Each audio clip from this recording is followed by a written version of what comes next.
안녕하세요. 인도 대형주 포커스 펀드를 담당하고 있는 NH아문디 자산운용의 유승우입니다.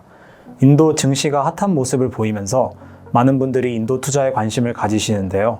인도 투자에 관심 있으신 분들을 위해 오늘 영상을 준비했습니다. NH아문디 인도 대형주 포커스 펀드는 아문디가 운용하는 인도 펀드에 투자하는 재간접 펀드입니다.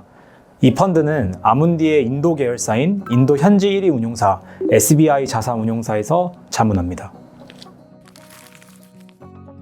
최근 인도 증시는 정말 뜨거운 모습인데요. 이런 모습을 보고 많은 분들께서 인도 투자에 관심을 가져주고 계십니다.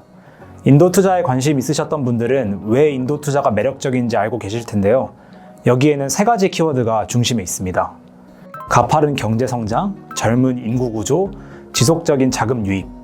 인도 GDP는 현재 세계 5위로 오랜 시간 동안 우상향하며 성장해 왔습니다. 24년 7월 기준으로 4위인 일본과는 4.3%의 차이, 3위인 독일과는 16.4%의 격차로 평균적으로 연 1-2%의 GDP 성장을 보이는 일본과 독일 대비 연 6에서 7%의 성장을 보이는 인도는 27년 독일을 제치고 세계 3위의 GDP 국가가 될 것으로 전망됩니다.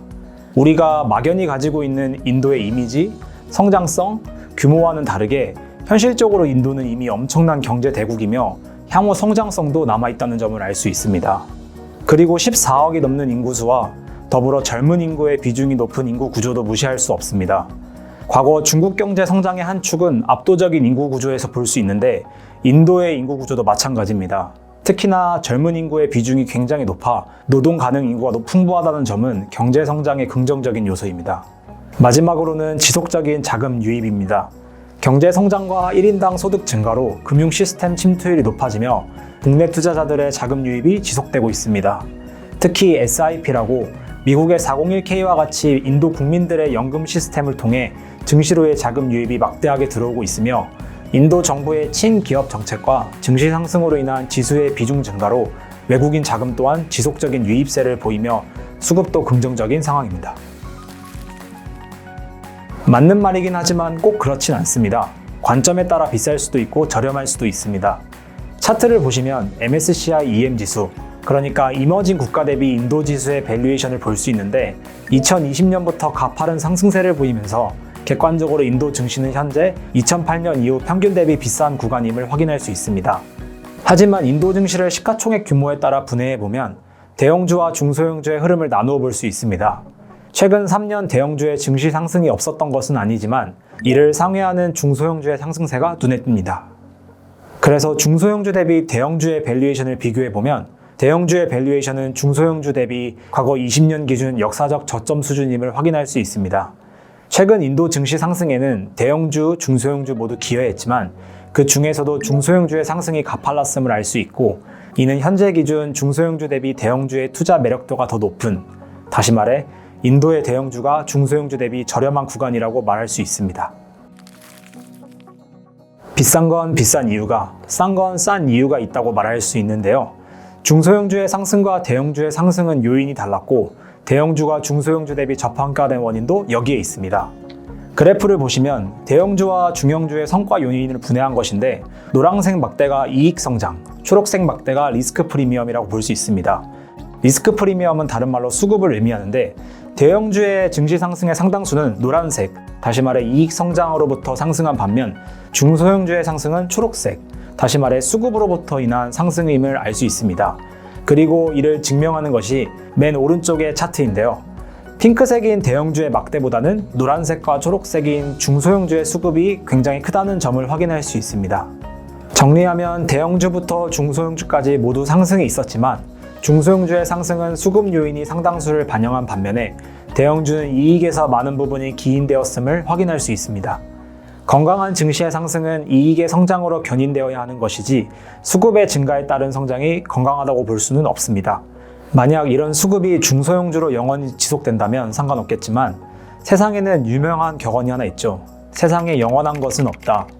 실제로 2023년 이후 중소형주로의 수급 이슈가 부각되어 인도 현지에서는 인도 금융당국의 중소형주 펀드 유입 제한 요청과 스트레스 테스트 검토와 같은 여러 규제들이 속속 나오고 있습니다. 그 결과 인도 대형 5개 운용사의 중소형주 유입 중단 발표와 같은 움직임이 나타나고 있습니다. 아직까지 앞서 말한 규제들이 주가에 온전히 반영되지는 않은 상황이긴 하지만 앞으로 어떻게 될지는 지켜봐야 할 문제라고 생각합니다. 지금까지 설명드린 내용을 기반으로 앞으로의 시나리오를 생각해 본다면 다음과 같습니다. 첫 번째 시나리오는 중소형주 대비 대형주의 밸류에이션이 정상화되어 차트가 다시 위로 올라가는 경우입니다. 증시가 상승할 경우 대형주가 더 높게 상승하고 증시가 하락할 경우 대형주가 더 낮게 하락할 경우입니다. 두 번째 시나리오는 중소형주 대비 대형주의 밸류에이션이 유지되어 차트가 일자로 유지되는 경우입니다. 이 경우 중소형주와 대형주가 모두 골고루 상승하거나 골고루 하락할 경우입니다. 세 번째 시나리오는 중소형주 대비 대형주의 밸류에이션이 더 극대화되어 차트가 아래로 떨어지는 경우입니다. 증시 상승 시 중소형주가 더 높게 상승하거나 증시 하락 시 중소형주가 더 낮게 하락할 경우입니다.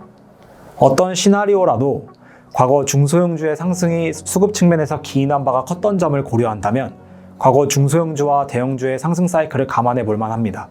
그렇다면 정확한 시점을 예측하기는 어렵지만 대형주의 밸류에이션이 정상화되는 순간이 올 것이라는 합리적인 전망을 할 수 있습니다. 증시가 상승하거나 하락하더라도 리스크 관점에서 대형주의 투자 매력도가 더 높다고 볼 수 있습니다. 이와 같은 관점에서 NH아문디 자산운용의 인도 대형주 포커스 펀드가 하나의 솔루션이 될 수 있다고 생각합니다. 차트를 보시면 펀드 포트폴리오의 대부분이 자이언트 라지, 초대형과 대형 종목의 비중이 90% 수준을 차지하고 있습니다. 특히 소형주 비중은 과거에도 3-4%를 넘은 적이 없고 펀드의 자문을 맡고 있는 SBI 자산운용에서는 중소형주의 밸류에이션이 과한 반면 대형주의 밸류에이션이 매력적이라고 생각하여 23년 6월 이후로는 소형주의 비중은 0%, 중형주의 비중은 10% 내로 줄이고 초대형주와 대형주의 비중을 높게 가져가고 있습니다. 실제 펀드 편입 상위 종목을 보시면 인도 최대 은행 HDFC 뱅크, 인도 IT 대장주이자 다국적 기업인 인포시스, 석유화학부터 통신, 소매, 금융까지 모두를 아우르는 인도 최대 기업 릴라이언스 인더스트리, 인도에서 두 번째로 큰 은행인 ICICI 뱅크, 중공업부터 건설, 제조, 산업기술 등을 다루는 인도 최대 인프라 엔지니어링 기업 라르센 앤 터보와 같은 대형 기업으로 구성되어 있으며 이외의 종목들 또한 대형주 위주로 투자하고 있습니다. 장기적인 관점에서 인도 증시의 전망은 밝고 긴 호흡의 성장세를 이어나갈 것으로 기대합니다. 인도 투자, 그 중에서도 장기적인 관점으로 바라볼 수 있는 인도 대형주 투자를 고려한다면 NH아문디 인도 대형주 포커스 펀드를 떠올려주세요. 감사합니다.